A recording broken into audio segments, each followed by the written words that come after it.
Olá pessoal, tudo bem? Paz e bem? Seja bem-vindo, bem-vinda. Vamos meditar a palavra de hoje. Convido você a partilhar esse vídeo também para fazer mais conhecido.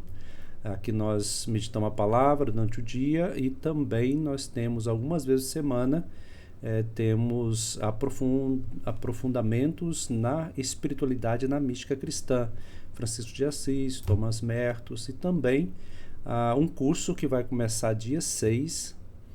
Aliás, dia 5 de maio, né? Maio, mês de Maria, vamos aprofundar a Mariologia.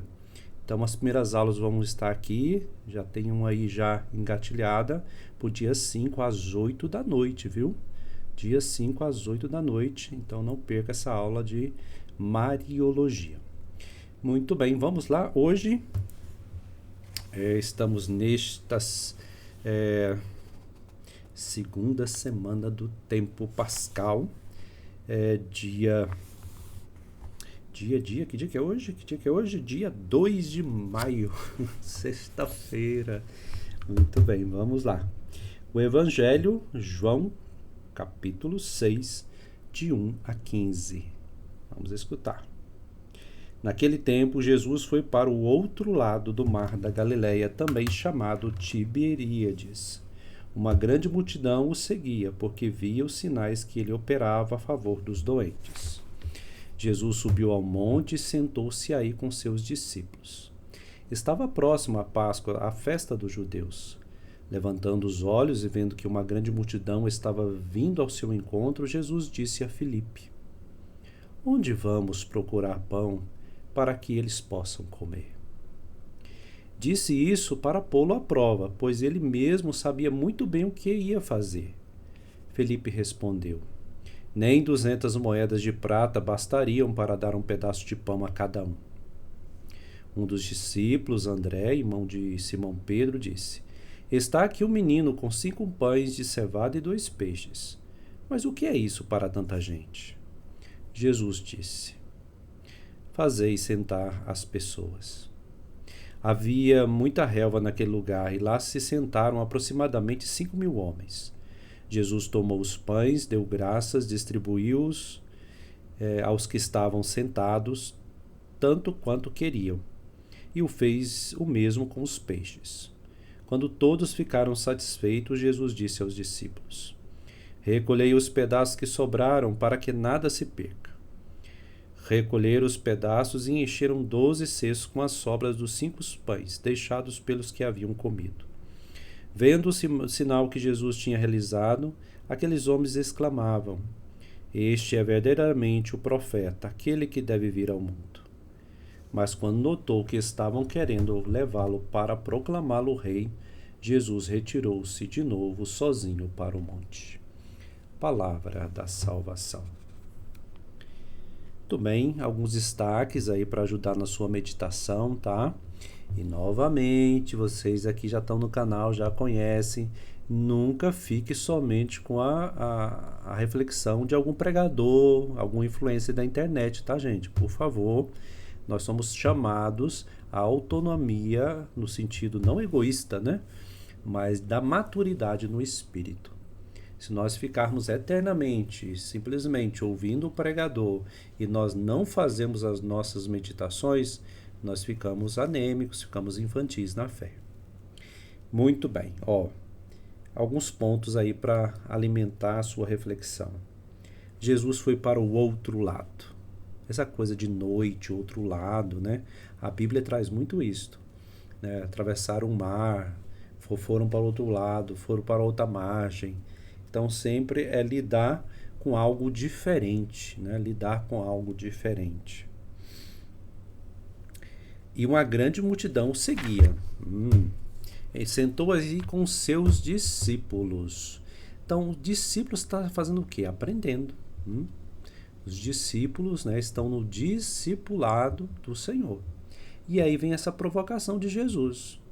Onde vamos comprar pão para que eles possam comer? Então, diante de uma situação desafiadora,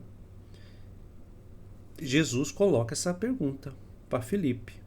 E aí pode ser colocado para a gente. Diante das dificuldades, quando a gente não vê perspectiva, a gente não tem uma clareza de uma saída da situação. Será que nós agimos assim como Felipe e André? Porque Felipe, olha, nem 200 moedas de prata são suficientes, né, para, para comprar tanto pão assim. E André também vai dizer o quê? Né? Que tem uma criança aqui, um menino com 5 pães de cevada e 2 peixes. Mas o que é isso para tanta gente? Então esse olhar mais apequenado daquele que ainda não consegue perceber, né, o diferente, a possibilidade de saídas, e quem é que está ali, né? Quem é que está falando, né? Quem é que está questionando.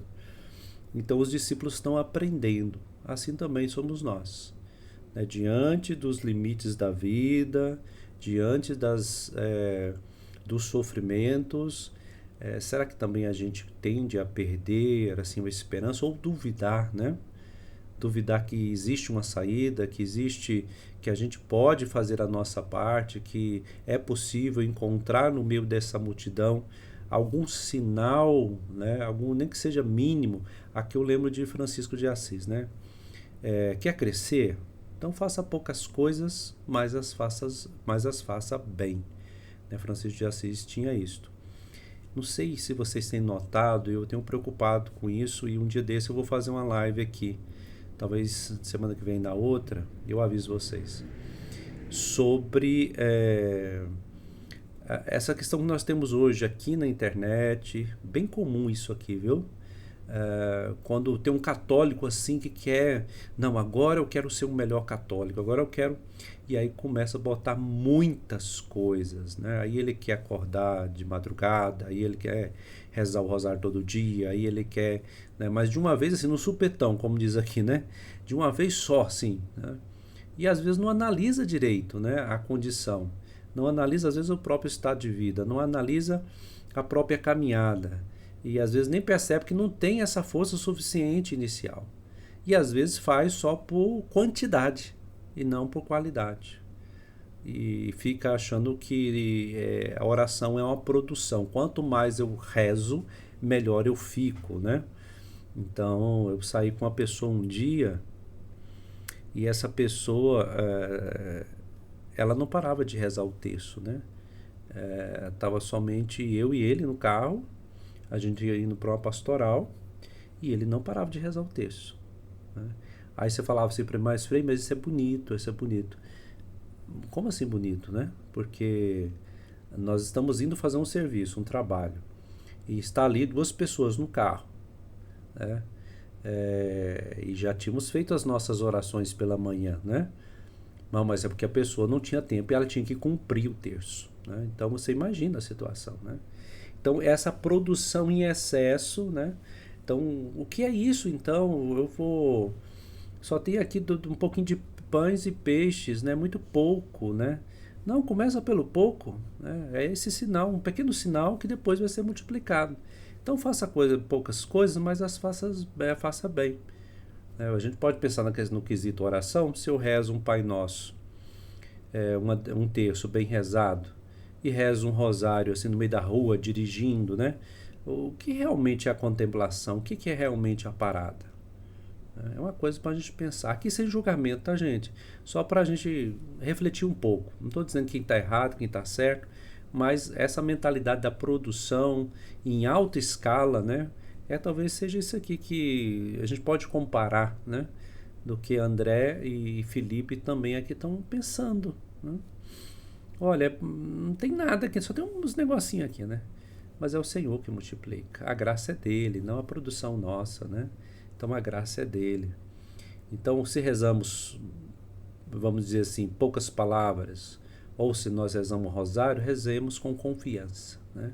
Rezemos confiando mais na graça de Deus, porque é Ele que age, né? E confiemos que esse Deus está conosco, e no meio da dificuldade Ele multiplica, né? Ele nos dá força e nos dá alimento para que a gente mate a nossa fome. Muito bem. Deus te abençoe.